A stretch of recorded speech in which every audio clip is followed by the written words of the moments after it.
નમસ્કાર, હિન્દુસ્તાન કી ધરોહર અખબારના digital platform પર આપનું સ્વાગત છે। હું આપની સાથે સોનાલી મોરે વાત કરવી છે પંચમહાલ જિલ્લાના જે હાલોલથી લઈ અને શામળાજી જવાનો જે રોડ છે એ રોડની હાલત ખૂબ જ બિસ્માર બની છે। આ રોડ પર 2-3 ફૂટના ખાડા પડી ગયા છે, છતાં નફ્ફટ અને વહીવટી તંત્રના પેટનું પાણી હલતું નથી।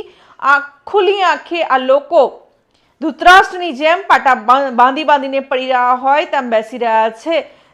પંચમહાલનું વહીવટીતંત્ર કોઈ મોટી હોનારત સર્જાય તેની જાણે રાહ જોઈ રહ્યું હોય તેવા દ્રશ્યો સર્જાયા છે। જી હા, ટોલગેટ અને ટોલગેટની આસપાસ આવેલા જે ગામડાઓ છે જેમ કે વેજલપુર, કાલોલ, ગામોની આસપાસ પણ મસ્ત મોટા ખાડા પડ્યા છે, પરંતુ આ રોડ પર મરામત કરવા માટે તંત્રના પેટનું પાણી હલતું નથી। તંત્ર કુંભકર્ણની નિંદ્રામાંથી ઉઠતી નથી।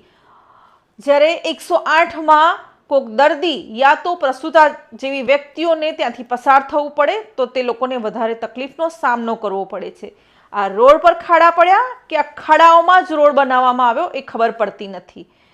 જી હા, જે ટોલગેટ જે છે વેજલપુરની આસપાસ આવેલો જે ટોલગેટ છે એ ટોલગેટની કંપનીને પણ ફક્ત ને ફક્ત ટોલ વસૂલવામાં જ મશગુલ બનીને પડી રહી હોય તેવા દ્રશ્યો સર્જાયા છે।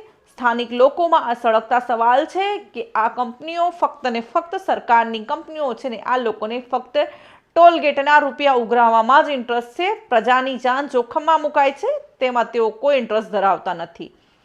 જી હા, હવે જોઈએ કે આ જે ખાડાઓ છે આ ખાડાઓનું જે સામ્રાજ્ય રોડ પર બન્યું છે એ રોડ પર ખાડાઓનું સામ્રાજ્ય ટોલ કંપની હિન્દુસ્તાન કી ધરોહર અખબારના ડિજિટલ પ્લેટફોર્મ પરથી અહેવાલ ચાલ્યા બાદ શું નિરાકરણ લાવે છે, સમારકામ કરાવે છે કે પછી જેસે તેસે તે જ હાલતમાં આ લોકો પડી રહેવા દેશે તે તો હવે આવનારો સમય જ બતાવશે।